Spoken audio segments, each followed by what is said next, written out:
El título es Ortega y la masificación digital como tema de nuestro tiempo. Ustedes saben que Ortega habla del tema de nuestro tiempo, es un texto del año 1921, y el tema de su tiempo, o por lo menos de su tiempo filosófico, entendía él que era esta suerte de contrapunto entre cultura, cultura en un sentido kantiano, y vida. Y entonces el surgimiento de esta corriente vitalista, racio-vitalista en el pensamiento de Ortega, él decía, es el tema de nuestro tiempo. Es decir, él poner en situación de eje central filosófico a la vida. ¿Por qué la rebelión de las masas? Porque es un texto, no solamente es el texto más conocido de Ortega, sino que es el texto en el cual Ortega hace una suerte de aplicación de categorías filosóficas a un tema que excede lo filosófico y se transforma en un asunto de crítica cultural. Y es muy interesante que en la primera edición que aparece de La Rebelión de las Masas en Brasil es de agosto de 1987. ¿Por qué tan tarde? Porque hasta ese momento la obra circulaba bastante, pero circulaba en español. Es decir, no había mayor inconveniente en comprender a Ortega si se lo leía directamente en español. El primer estudio crítico, entonces, es el de Sergio Millet en 1932, que es la reseña de una obra que se llama Terminus Seco u Outros Cocktails. Es muy interesante que aparezca entonces como una suerte de recomendación de lectura. Pensemos que la obra de Ortega aparece en los periódicos en 1929, se transforma en libro hacia finales de 1930, y ya entonces, en 1932, había esta invitación a la lectura para el público, la audiencia de Brasil. Entonces, lo que es interesante es que en esa crítica ya advierte Millet que Ortega no pretende una mirada aristocrática, ¿no? Es decir, el hablar de la rebelión de las masas no era una suerte de postulación de un aristocratismo político o social, sino que se trataba de una interpretación cultural. Es decir, era una crítica cultural a lo que estaba en ese momento sucediendo en Europa. Entonces es muy interesante mantener esta idea de que Ortega lo que hace es un análisis de la cultura europea y qué es lo que estaba pasando en la cultura europea en ese momento, a principios del siglo XX. Entonces, esto nos permite avanzar sobre lo que podríamos decir era la crítica o la mala crítica que podía ser que se quedaba solamente en un planteo de tipo social o político, sino que es una crítica cultural. En esto es interesante tener los antecedentes y las repercusiones de la obra de Ortega. En los antecedentes, justamente, es decir, cuando Ortega habla de la rebelión de las masas, hay que analizar o hay que tener en cuenta, en primer lugar, el término rebelión, porque el término masas ya existía y estaba bastante consolidado en el pensamiento europeo. Piensen en un autor italiano como Escipión Sigele, que habla de la muchedumbre delincuente y habla de un ensayo de psicología colectiva. Esta es la interpretación inicial que se podría dar al texto de Ortega, un texto de psicología social. El más importante antecedente de la obra de Ortega es la obra del francés Gustave Le Bon, La psicología de las masas, de 1895. Este es un texto muy importante y por eso les digo que al momento de Ortega hablar de la rebelión de las masas, no está dando a publicidad un concepto nuevo. El concepto de masas ya existía con bastante anticipación. Lo mismo la obra de otro francés, Gabriel Tarde, La opinión y la multitud, de 1898. Un poco más adelante, un argentino de origen italiano, José Ingenieros, tiene una obra de 1913 que se llama El hombre mediocre, ¿sí? Con textos, párrafos muy parecidos a los que luego encontramos en Ortega.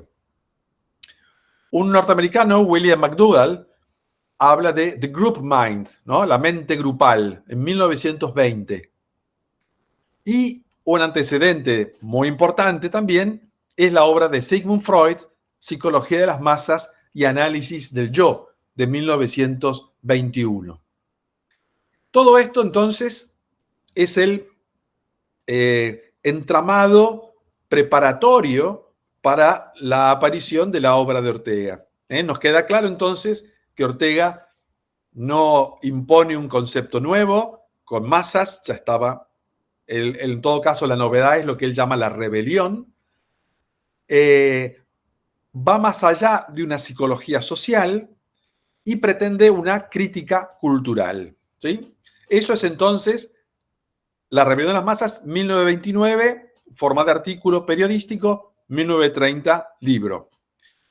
¿Qué repercusiones tiene eso? Es decir, después de editado, tenemos una obra también muy similar y que toma a Ortega como un antecedente, Karl Jaspers, La situación espiritual de la época, es de 1931, fíjense, un año después. Wilhelm Reich habla de la psicología de masas del fascismo en el año 33, 1933. Y mucho después, Elías Canetti tiene otra obra muy importante que se llama Masas y Poder. Y finalmente, muy cerca también de nuestros días, Serge Moscovici, un libro de 1981, La era de las multitudes.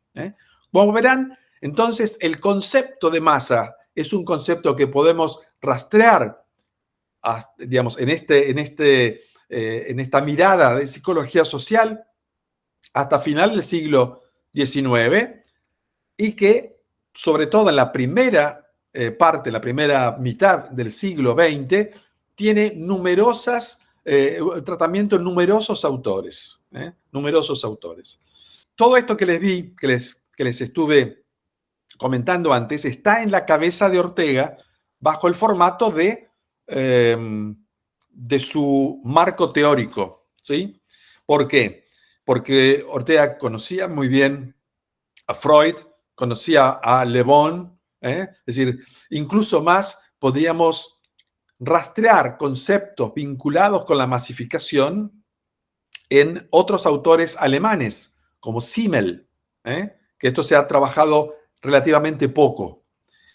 Pero además de esto, que sería el marco teórico, resulta que Ortega visita la Argentina 2 veces, en 1916 y en 1928, y en las 2 oportunidades, quien gobierna la Argentina es la misma persona, Hipólito Yrigoyen.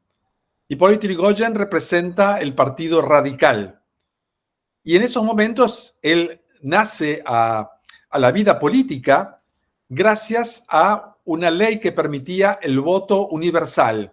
Es decir, era el acceso de las grandes masas del pueblo al voto y a la elección de autoridades. Por eso, fíjense, ahora les voy a mostrar lo que era una experiencia visual de Ortega en Argentina. Esto que ven allí son las fotos de Hipólito Yrigoyen cuando sale de su casa para ir a la casa de gobierno. Fíjense la cantidad de gente que lo esperaba y los que lo acompañaron cuando llegó a la Casa de Gobierno. Entonces, esto que presenta Ortega en la Rebelión de las Masas como un fenómeno visual, fue esto para él. Él estuvo cuando estas masas populares estaban en la calle, lo pudo ver, que era algo que a lo mejor en Europa le era bastante difícil de encontrar. Y sin embargo lo encontró en las dos oportunidades que viajó a la Argentina, lo pudo ver.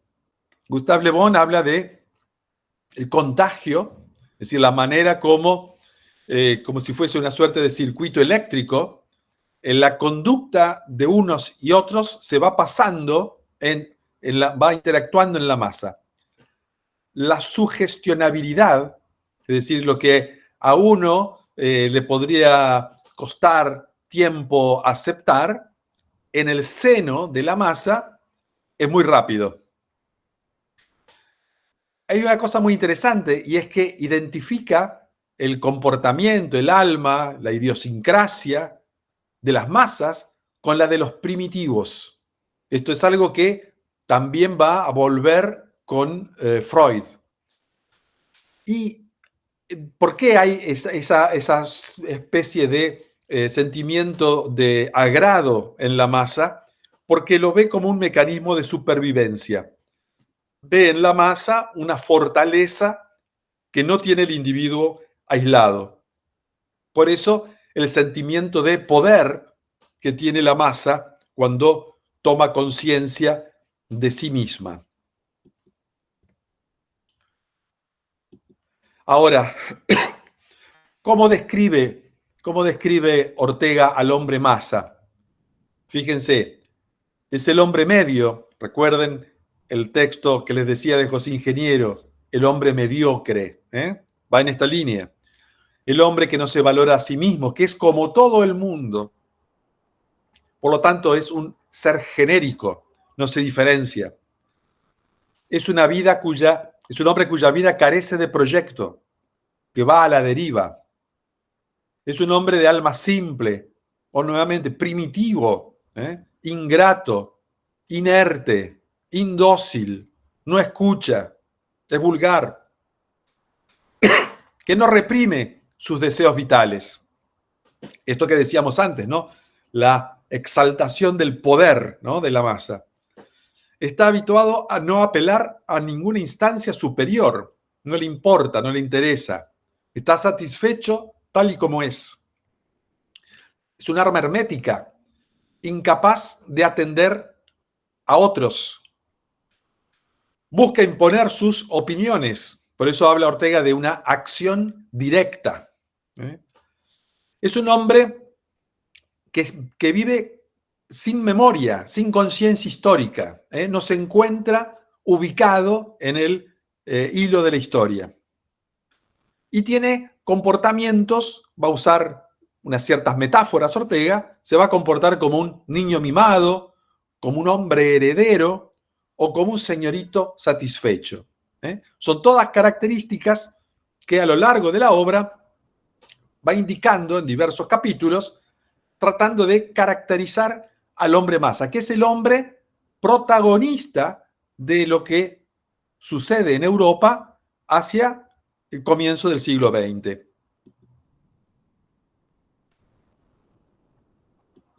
Y aquí viene una cosa muy interesante. Cuando Ortega se pone a tratar de investigar, de responder a qué es lo que le da origen al hombre masa, dice que el hombre masa es producto de dos factores del siglo XIX, la democracia y la técnica. Y esto es muy interesante porque vamos a ver cómo ese concepto de técnica que él maneja, que era, diríamos hoy, la técnica de supervivencia que hace posible que enormes cantidades de personas puedan subsistir, porque se ha multiplicado la capacidad de producción de alimentos, por ejemplo. Vamos a ver cómo en el paso del tiempo esto va cambiando, pero no deja de ser un factor que explica la masificación, ¿sí?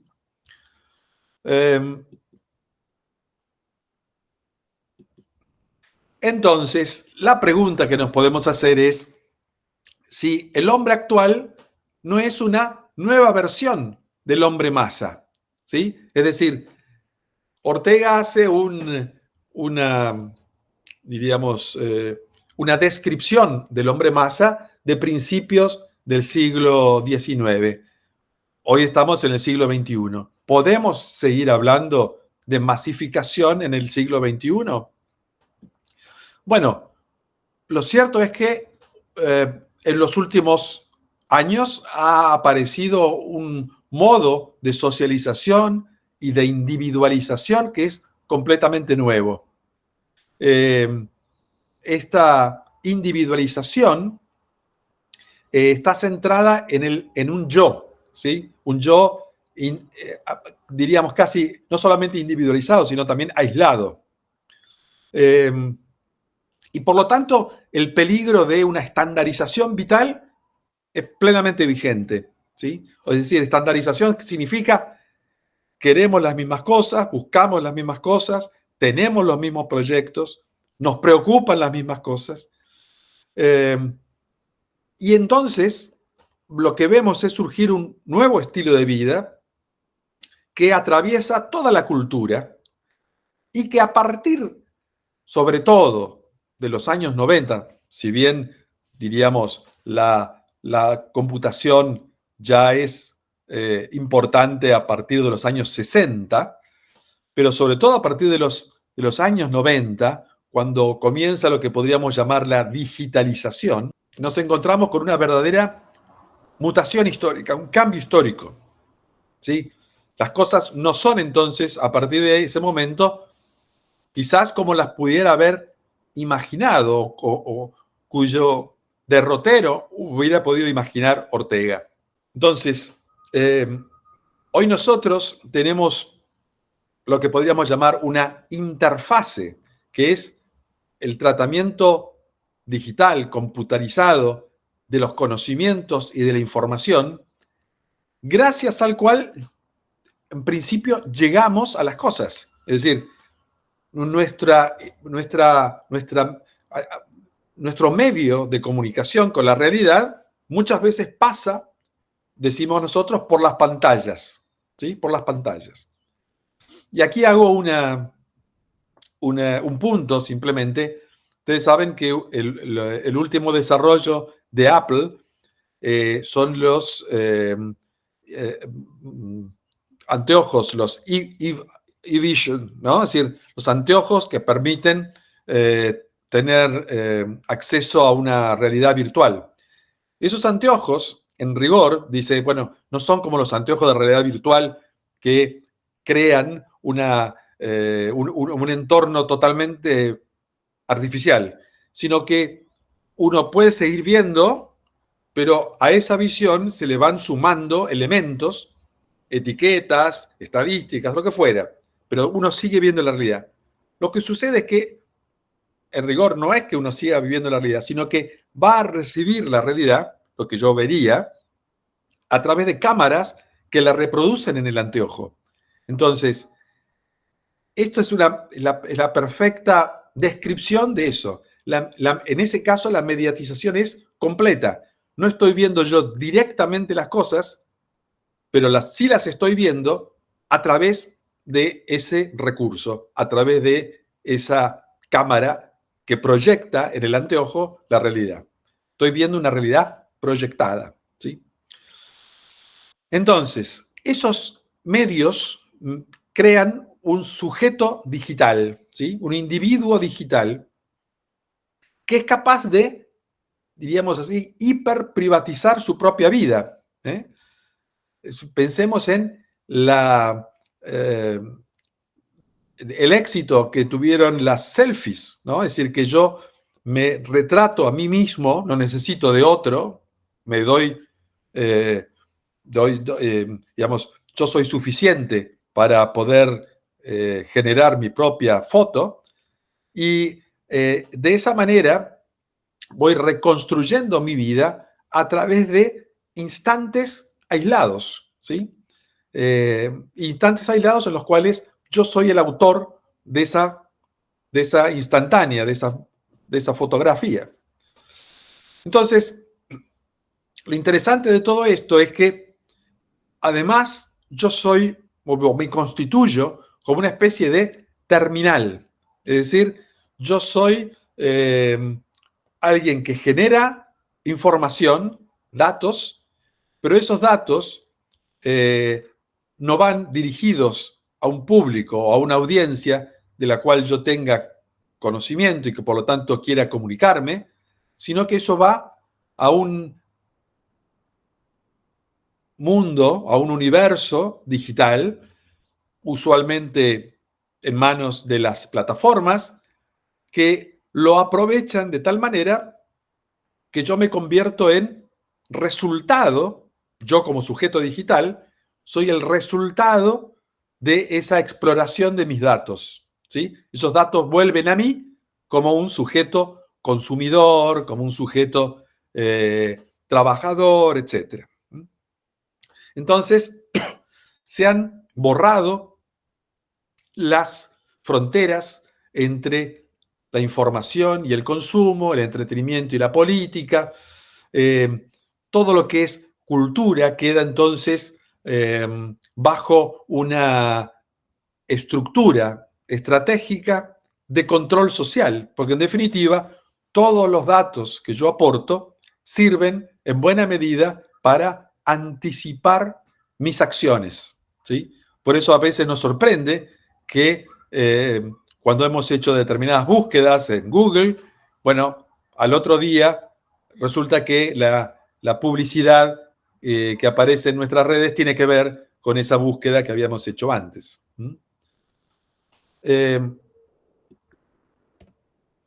Ahora, si hablamos de masificación, en Ortega estamos diciendo que estamos llevando una vida alterada, es decir, una vida lanzada hacia el exterior y no vuelta hacia mí mismo.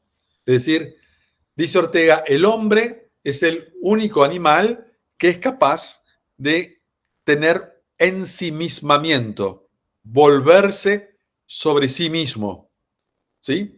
Es el único que tiene un mundo interior. Entonces, la existencia en alteración significa que yo estoy más pendiente por la circunstancia que por mí mismo. Estoy más dependiendo de los estímulos externos que de lo que yo pueda elaborar. No hay lugar para la reflexión. Ahora, como decíamos recién, si a esto yo le agrego que puedo ser sometido a ciertos algoritmos que preanuncian mi conducta, entonces encuentro con que el horizonte de mi vida puede ser estadísticamente calculado. Puedo ser yo sometido a alternativas que están preinscriptas en mis decisiones, ¿sí? Esto es lo que se conoce cuando se analiza el tema de las redes sociales como echo chambers, ¿no? Es decir, yo voy a consumir aquellos sitios y aquellas ideas y voy a compartir ideas que coinciden conmigo, pero yo no quiero entrar en discusión, en diálogo con ideas que no sean las que tengo. Es decir, yo voy a pronunciarme a favor de aquellos que mantienen mis ideas, ¿sí? Entonces, eso hace que, en definitiva, estemos construyendo una sociedad que podríamos decir es simbiótica, ¿no? Dependiente de esto que estamos haciendo ahora, ¿no?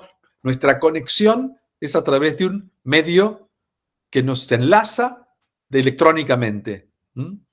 Entonces, la técnica que al principio, como Ortega decía, el hombre masa ha nacido gracias a la técnica, resulta que ese hombre masa que necesitaba la técnica para poder sobrevivir, para poder multiplicarse, ahora necesita de la técnica, pero en un nivel superior. Necesita de la técnica porque es la que le proporciona las condiciones para el contacto o la relación, el relacionamiento social. ¿Sí? Entonces, hemos salido del cara a cara o del contacto, que era lo que gratificaba al hombre masa, tal como lo veían viendo los psicólogos sociales de principio del siglo XX, y nos encontramos con que la mediación técnica es aquello que nos depara esta suerte de felicidad de estar constituyendo una masa, pero ya no real, una masa digital. Esto es un acontecimiento novedoso. Esto no había existido antes. La técnica, convertida entonces en tecnología, permite generar lo que decimos son perfiles, nuestros perfiles de usuarios, nuestros perfiles de sujetos digitales, no sujetos reales, sujetos digitales por cómo nos comportamos en las redes, pero que influye en la medida en que nosotros acompañamos esas decisiones digitales con acciones reales. Y eso es lo que produce, en última instancia, la manipulación de los sujetos. De alguna forma, yo puedo ser llevado por estos medios tecnológicos. Y entonces podríamos hablar, si hablábamos antes de técnicas de supervivencia, estas podrían ser tecnologías de alteración. Es decir, son tecnologías que nos proponen salirnos de nosotros mismos, ir hacia ese entorno digital creado y así entonces estar sometidos a las influencias que de ese medio digital nos llegan. Nosotros entonces vamos a ser solamente reactivos, pero nunca vamos a ser proactivos.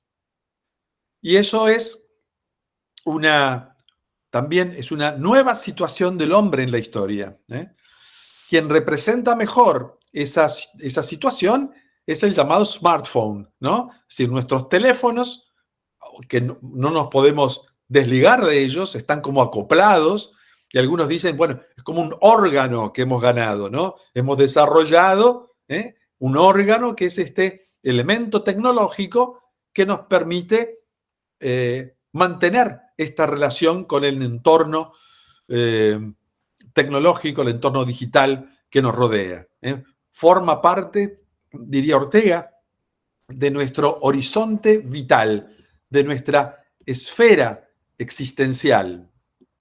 Resulta que esta manera de estar entregado a lo exterior, perdido en la circunstancia, sin capacidad de interiorizarse, ensimismarse, resulta que nos animaliza, nos convierte en animales. Ortega decía, el hombre se separa del animal en la medida en que tiene ese mundo interior. Si nosotros destruimos ese mundo interior, entonces nos animalizamos, terminamos comportándonos como animales. Y eso significa que no vamos a ser capaces de entender, ¿sí?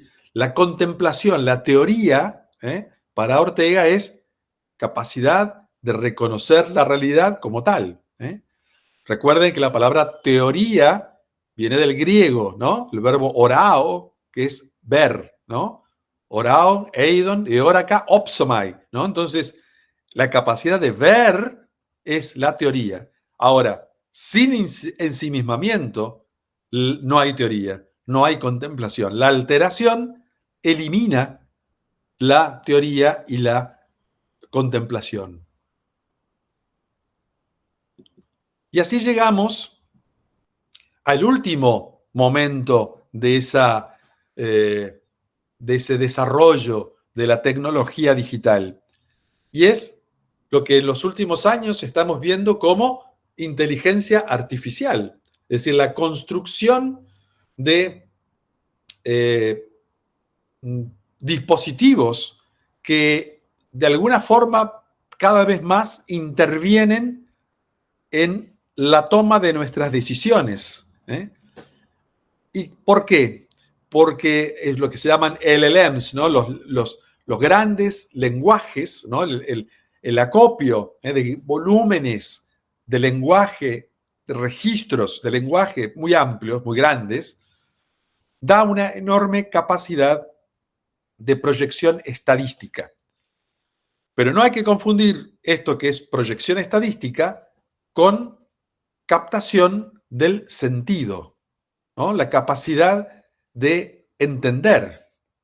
Justamente lo que antes en el hombre masa era el ser hermético y solamente aceptar lo que todos aceptan, la opinión pública. No, decía Ortega, el hombre masa no tiene ideas propias, no ha sido capaz de forjárselas él mismo. Entonces las tiene que pedir prestadas, se las tiene que pedir a otro. ¿A quién le pide el hombre masa a las ideas? A la opinión pública. Entonces, fíjense que en el caso de la inteligencia artificial, que también la vamos a poder, ahora se puede tener el chat GPT en el smartphone, ¿no? En el teléfono. Entonces,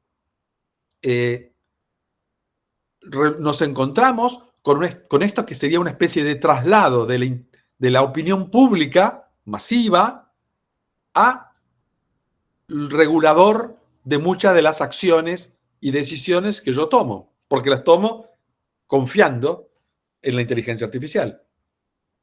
Incluso más, cada vez se insiste más en que ignoramos muchas veces cómo es que un motor de búsqueda de inteligencia artificial llega a las conclusiones que me da. No sé por qué dice lo que dice o por qué establece la conexión que establece. Es decir, de la misma manera que el hombre masa ignoraba la historia e ignoraba de dónde venía la civilización y por eso no era solidario con ella. En este caso también, ignoramos de dónde viene esa recomendación de la inteligencia artificial de obrar de una cierta forma o de tomar una determinada decisión. Por eso, cuando aplicamos la inteligencia artificial a todo, o pensamos, tenemos la utopía de que la inteligencia artificial puede llegar a todos los campos de la vida humana y ordenarlos y mejorarlos, bueno, diría, estamos actuando como el niño mimado de Ortega o el señorito satisfecho. Tenemos la misma, digamos, la misma ansia de poder sobre la realidad que tenían estos personajes. Fíjense que la vez pasada tuve la oportunidad de conversar con uno de los directivos de un centro de Internet y sociedad que tiene la Universidad de Harvard, que se llama Berkman Klein, y me comentaba que a fin de abril iban a tener una reunión en Puerto Rico porque allí el Congreso había pasado una ley que había sido enteramente hecha por inteligencia artificial. O sea, fíjense, una sociedad como tal le estaba entregando su ritmo jurídico, administrativo, a la inteligencia artificial. ¿Sí? Una cosa realmente para pensarla muy bien en estos términos de lo que estaba hablando Ortega en su momento. Es decir, nos encontramos con una suerte de nuevo hombre masa, ¿sí? Pero en definitiva, con muchas de las características del anterior y capaz de ponerse a comandar los destinos de la civilización, que es el gran temor que tenía Ortega. Por eso, como le decía antes, cuando uno lee La rebelión de las masas de Ortega, no hay que pensar, no hay que mirar masas, sino más bien rebelión. Y lo que ha cambiado respecto de la masificación entonces y ahora es que ya ahora no vamos a hablar de rebelión. El hombre masa está absolutamente aceptado y diríamos encuadrado en esta suerte de nueva gran opinión universal que es la de los sistemas digitales de inteligencia artificial, estructuradores de datos a nivel global. Entonces, piensen, yo siempre pongo el ejemplo de que en la Edad Media los averroístas, Averroes, pensaba que esa diferencia entre el intelecto agente y el intelecto pasivo, paciente de Aristóteles, implicaba que había un intelecto que pensaba que era universal y los individuos, con su intelecto agente, solo lo único que hacían era, bueno, tomar los datos, ¿sí? Para que ese intelecto pensara y pensaba luego, me bajaba las ideas a mí. Bueno, eso que se pensaba en el siglo XII, XIII, ahora estamos, diría yo, peligrosamente cerca. Para muchas cosas nosotros preferimos que sea la inteligencia artificial la que piense y no nosotros. Podemos llegar a eso. Si a esto le sumamos todos los desarrollos actuales de robótica, nos vamos a encontrar con que cada vez va a ser más difícil encontrar la diferencia entre un ser humano y un robot.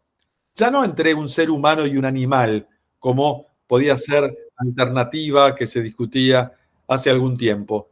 No, ahora se trata de no de saber si el animal tiene inteligencia y lo puedo acercar o no al ser humano, sino si el robot tiene inteligencia y de alguna manera no lo voy a acercar, sino que voy a empezar a depender del robot.